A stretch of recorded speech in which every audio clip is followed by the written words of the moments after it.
আসসালামু আলাইকুম। পঞ্চম শ্রেণীর শিক্ষার্থীবৃন্দ, হাজির হয়ে গেলাম তোমাদের বাংলা পাঠ্য বইয়ের নতুন একটি পাঠ নিয়ে। পাঠটি হচ্ছে হাতি আর শিয়ালের গল্প। আজকে আমরা হাতি আর শিয়ালের গল্প, খুবই সুন্দর একটি গল্প শিখব আজকে আমরা। সেই সঙ্গে অনুশীলনী সমাধানগুলো দিয়ে দিব। হাতি আর শিয়ালের গল্প। সে অনেক অনেক দিন আগের কথা।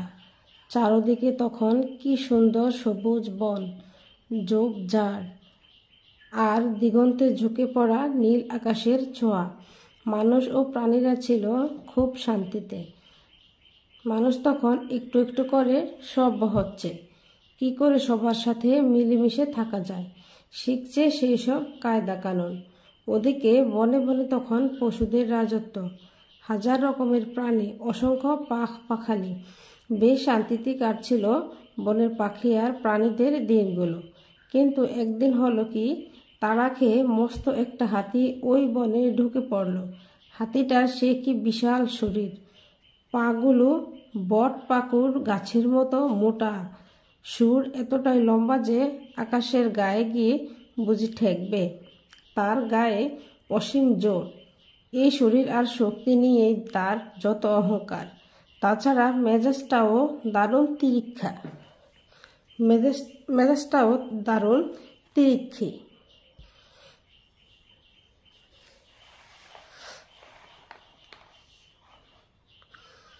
যেই না হাতিটার ওই বনে ঢোকা, অমনি শুরু হয়ে গেল তোলপাড়।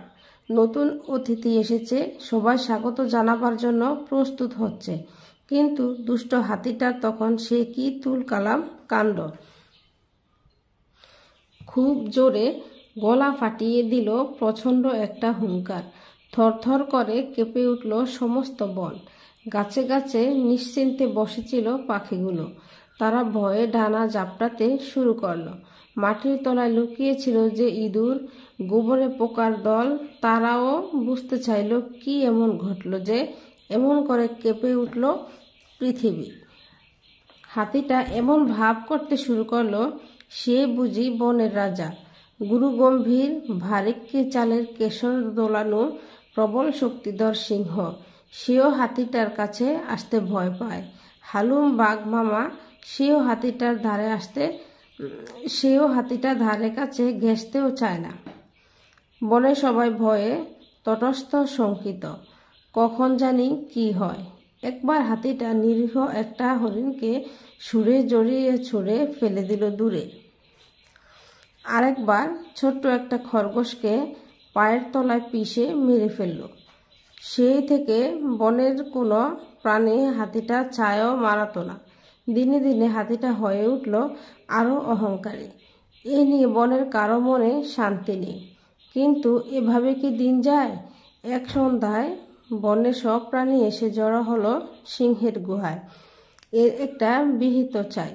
সবার মুখে এক কথা, বাঘ, ভালুক, সিংহ, বানর, হরিণ, বন বিড়াল, শিয়াল সবাই সলা পরামর্শ করতে বসল।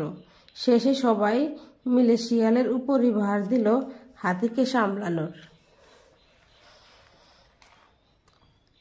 তারপর একদিন শিয়াল ভয়ে ভয়ে হাজির হলো হাতির আস্তানায়। লেজ গুটিয়ে একটা চালাম দিল। বলল, আপনি তো বনের সবচেয়ে শক্তিশালী প্রাণী, আপনি আমাদের রাজা। ওই দেখুন, নদীর ওপারে সবাই উদগ্রীব হয়ে বসে আছে, তারা আপনাকে রাজা হিসেবে বরণ করে নিতে চায়। হাতি তো শিয়ালের কথা শুনে মহা খুশি। আচ্ছা চলো বলে সে শিয়ালের সাথে হাঁটা শুরু করলো। নদীর পাড়ে এসে শিয়াল বলল, এই আমি নদী সাঁতরে পার হচ্ছি, আপনিও আসুন। এই বলে শিয়াল নদীতে দিল ঝাঁপ। হাতি ভাবল, পুচকে শিয়াল যদি নদী পার হতে পারে, আমি পারবো না কেন? সেও নদীতে নেমে পড়ল। হাতির মস্ত বড় শরীর ভীষণ ভারী। হাতিটা নদীর পানিতে যে পা দিল, অমনি তার ভারী শরীর একটু একটু করে তলিয়ে যেতে লাগলো।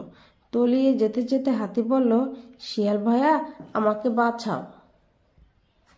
শিয়াল ততক্ষণে নদী পার হয়ে তীরে উঠে গেছে। শিয়াল হাতিকে বলল, তোমাকে বাঁচাবো আমরা? এতদিনে তোমার অত্যাচারে আমরা কেউ বনে শান্তিতে ঘুমাতে পারিনি। বনে যত প্রাণী ছিল সবাই শিয়ালের কথার প্রতিধ্বনি করে সমস্বরে বলে উঠল, ঠিক বলেছ শিয়াল ভাইয়া, দেখবো না আর হাতির ছায়া। আমরা এখন মুক্ত স্বাধীন, নাচছি সবাই তাধিন তাধিন।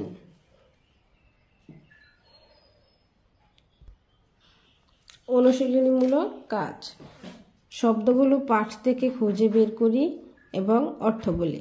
দিগন্ত, অহংকার, তিরিক্ষি, তুলকালাম কাণ্ড, হুঙ্কার, সমস্বরে, তটস্থ, শঙ্কিত, শক্তিধর, আস্তানা, উদ্গ্রীব। শব্দগুলোর অর্থ আমি তোমাদেরকে দেখিয়ে দিচ্ছি। দিগন্ত, দিগন্ত অর্থ প্রান্তরের শেষে আকাশ, যেখানে গিয়ে মাটির সঙ্গে মিশে গেছে বলে মনে হয়। অহংকার অর্থ গর্ব, নিজেকে অনেক বড় কিছু মনে করা। তিরিক্ষি অর্থ খারাপ মেজাজ। তুলকালাম কাণ্ড অর্থ এলাহি কাণ্ড। হুঙ্কার অর্থ চিৎকার, সমস্বরে একসঙ্গে শব্দ করা বা কথা বলা। তটস্থ অর্থ ব্যতিব্যস্ত। শঙ্কিত অর্থ ভীত। শক্তিধর অর্থ শক্তি আছে যার। আস্তানা অর্থ বাসস্থান বা বসবাসের জায়গা। উদ্গ্রীব অর্থ খুব আগ্রহী। উদ্গ্রীব অর্থ খুব আগ্রহী। 2 আছে, ঘরের ভিতরের শব্দগুলো খালি জায়গায় বসিয়ে বাক্য তৈরি করি। দিগন্তের অহংকার, তিরিক্ষি, তুলকালাম কাণ্ড, হুঙ্কার, মেদিনী, তটস্থ, শঙ্কিত। বিদ্যুৎ চমকালে ড্যাশ কেঁপে উঠে বলে মনে হতে পারে। বিদ্যুৎ চমকালে মেদিনী কেঁপে উঠে বলে মনে হতে পারে। বিদ্যুৎ চমকালে কি হবে? মেদিনী, এখানে হবে মেদিনী। মেদিনী কেঁপে উঠে বলে মনে হতে পারে। দেশ পতনের মূল। অহংকার পতনের মূল।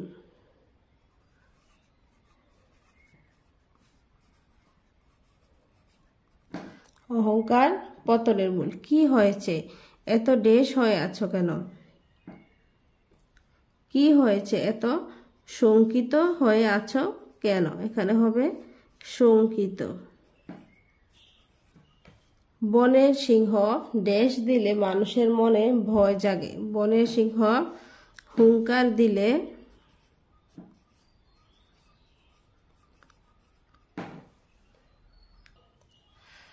নিজের কলমটা খুঁজে না পেয়ে সে তুলকালাম কাণ্ড বাঁধিয়ে দিয়েছে।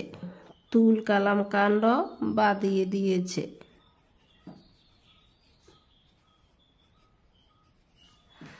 দেশ ওপারে কি আছে কেউ জানে না। দিগন্তের ওপারে কি আছে কেউ জানে না। কি হবে এখানে? দিগন্তের। দিগন্তের ওপারে কি আছে কেউ জানে না। মেজাজ ড্যাশ বলে তার কাছে কেউ ঘেঁষতে চায় না। মেজাজ তিরিক্ষি বলে, মেজাজ তিরিক্ষি বলে তার কাছে কেউ ঘেঁষতে চায় না। তুমি এত ড্যাশ কেন? কি হয়েছে? তুমি এত তটস্থ কেন?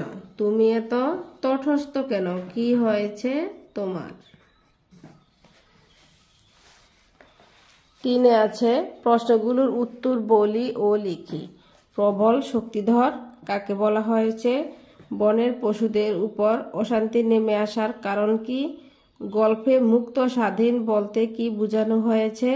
শিয়াল হাতিকে শাস্তি না দিলে বনের পশু পাখিদের কি হতো ব্যাখ্যা করো। হাতির এই শাস্তির জন্য তার চরিত্রের কোন বিষয়গুলো দায়ী বলে তুমি মনে করো? সবাই মিলে শিয়ালকে দায়িত্ব দিলে কেন?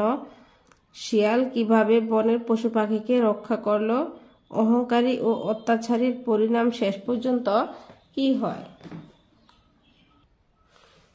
এই যে উত্তরগুলো এখানে আছে। কয়ের উত্তর হচ্ছে, কয়ের প্রশ্ন, প্রবল শক্তিধর কাকে বলা হয়েছে? উত্তর, গুরু গম্ভীর ভারিক্কি চালের কেশর দোলানো সিংহকে প্রবল শক্তিধর বলা হয়েছে। গুরু গম্ভীর ভারিক্কি চালের কেশর দোলানো সিংহকে প্রবল শক্তিধর বলা হয়েছে। বনের পশুদের উপর অশান্তি নেমে আসার কারণ কি? বনের মধ্যে হাজারো রকমের প্রাণী মিলেমিশে সুখে বসবাস করছিল। হঠাৎ একদিন তাড়া খেয়ে বনের মধ্যে এক মস্ত বড় হাতি ঢুকে পড়ল। হাতিটি বন ঢুকে জোরে গলা ফাটিয়ে হুঙ্কার দেয়। থরথর করে কেঁপে উঠে সমস্ত বন। হাতিটি কখনো হরিণকে সুর দিয়ে ছুঁড়ে ফেলে, আবার কখনো খরগোশকে পায়ের তলায় পিষে মারে। কেউ শান্তিতে ঘুমাতে পারে না। এভাবে হাতির অত্যাচারে বনের পশুদের উপর অশান্তি নেমে আসে। গল্পে মুক্ত স্বাধীন বলতে কি বোঝানো হয়েছে? গল্পে মুক্ত স্বাধীন বলতে হাতির অত্যাচার থেকে বাঁচার কথা বলা হয়েছে। শিয়ালের বুদ্ধিতে বনের সব পশু পাখি হাতির অত্যাচার থেকে রক্ষা পায়। তারা নিশ্চিন্তে ও শান্তিতে বসবাস করে। এমন অবস্থাকে গল্পে মুক্ত স্বাধীন বলা হয়েছে। শিয়াল হাতিকে শাস্তি না দিলে বনের পশু পাখিদের কি হতো? ব্যাখ্যা করো। শিয়াল হাতিকে শাস্তি না দিলে হাতির অত্যাচার আরো বেড়ে যেত। বনের কোনো প্রাণী হাতির অত্যাচার থেকে রক্ষা পেত না। তখন প্রত্যেকের জীবনই বিপন্ন হয়ে পড়ত। মোট কথা, শিয়াল হাতিকে শাস্তি না দিলে বনে বসবাসকারী পশু পাখিদের অশান্তি দূর হতো না। হাতির এই শাস্তির জন্য তার চরিত্রের কোন বিষয়গুলো দায়ী বলে তুমি মনে করো? উত্তর: বনের সব প্রাণী হাতির অত্যাচারে অতিষ্ঠ হলে শিয়াল কৌশলে হাতিকে শাস্তি দেয়। হাতির এই শাস্তির জন্য দায়ী হাতির বেপরোয়া স্বভাব, অহংকার, নিরীহ প্রাণীদের উপর অত্যাচার, শক্তিকে ভালো কাজে ব্যবহার না করা, অন্যের স্বাধীনতার উপর হস্তক্ষেপ করা ও অজ্ঞতা। সবাই মিলে শিয়ালকে শাস্তি দিল কেন? প্রাণীদের মধ্যে শিয়াল সবচেয়ে চালাক। শিয়ালের বুদ্ধির কথা কম বেশি সবাই জানে। তারা জানে শিয়াল শক্তি দিয়ে না পারলে বুদ্ধি দিয়ে ওই হাতিকে শাস্তি দেওয়ার একটা উপায় বের করবে। এ কারণে সবাই মিলে শিয়ালকে দায়িত্ব দিল হাতিকে সামলানোর। শিয়াল কিভাবে বনের পশু পাখিকে রক্ষা করলো? হাতির অত্যাচার থেকে বাঁচার জন্য বনের সব পশু পাখি শিয়ালকে দায়িত্ব দেয়। শিয়াল কৌশলে হাতিকে রাজা বলে স্বীকার করে এবং সবার সঙ্গে দেখা করানোর জন্য নদীর ধারে নিয়ে আসে। শিয়াল হাতিকে বলে, বনের অন্যান্য প্রাণী নদীর ওপারে হাতির জন্য অপেক্ষা করছে। শিয়াল হাতিকে নদী পার হতে বলে নিজে সাঁতার কেটে চলে যায়। হাতি শিয়ালের মতো করে নদীতে নামতেই পানিতে তলিয়ে যেতে শুরু করে। এভাবে শিয়াল কৌশলে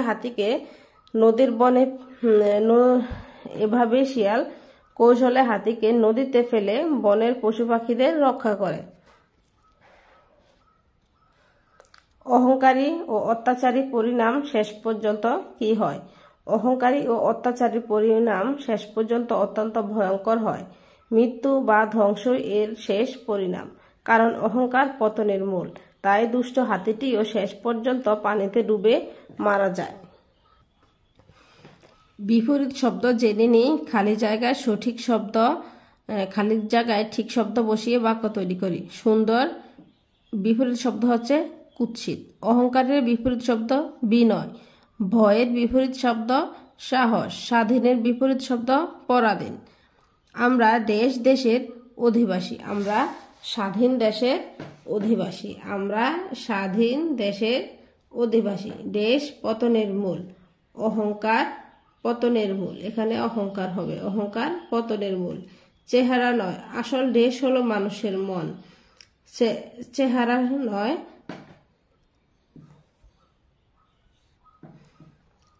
আসল সুন্দর। এখানে সুন্দর হবে। আসল সুন্দর হলো মানুষের মন। মনে থাকলে কোনো কিছু সম্ভব নয়। মনে ভয় থাকলে কোনো কিছু করা সম্ভব নয়। এখানে হবে স্বাধীন, তারপরে অহংকার, তারপরে সুন্দর, তারপরটা হচ্ছে ভয়। 5 সঠিক উত্তরটিতে টিক চিহ্ন দিই। বনের সব প্রাণী কার কাছে এসে জড়ো হলো? বনের সব প্রাণী সিংহের কাছে এসে জড়ো হলো। কার জন্য বনে আবার শান্তি এলো?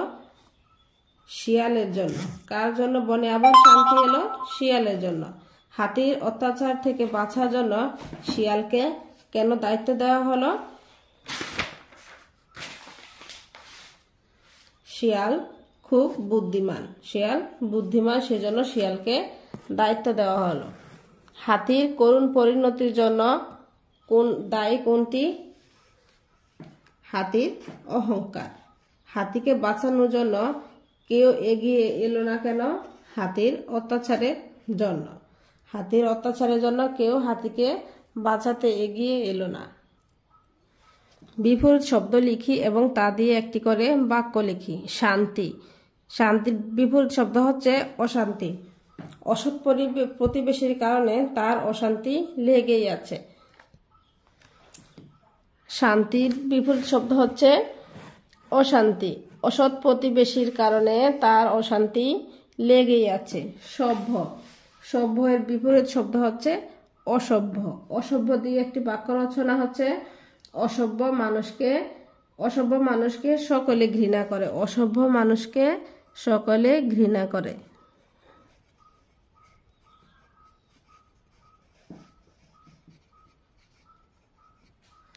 সকলে ঘৃণা করে। অসভ্য মানুষকে সকলে ঘৃণা করে। ধ্বনি। ধ্বনি এর বিপরীত শব্দ হচ্ছে প্রতিধ্বনি। ধ্বনি এর প্রতিশব্দ প্রতিধ্বনি। প্রতিধ্বনি দিয়ে একটি বাক্য রচনা কি হয়? গুহায় শব্দ করলে তার প্রতিধ্বনি সৃষ্টি করে। গুহায় শব্দ করলে তার প্রতিধ্বনি সৃষ্টি করে।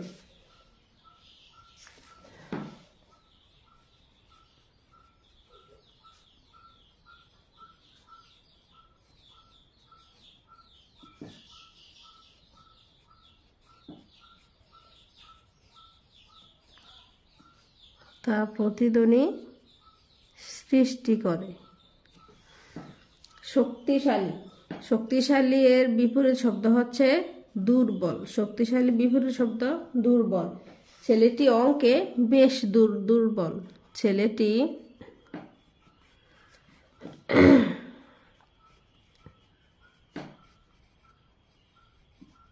ছেলেটি অঙ্কে বেশ দুর্বল।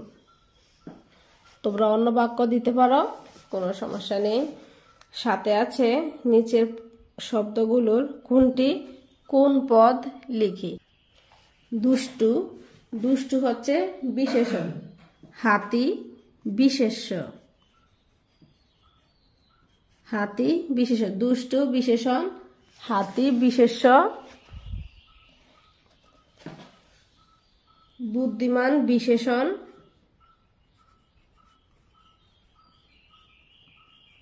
বুদ্ধিমান বিশেষণ এবং হচ্ছে অব্যয়। আমি হচ্ছে সর্বনাম। চায় হচ্ছে ক্রিয়া।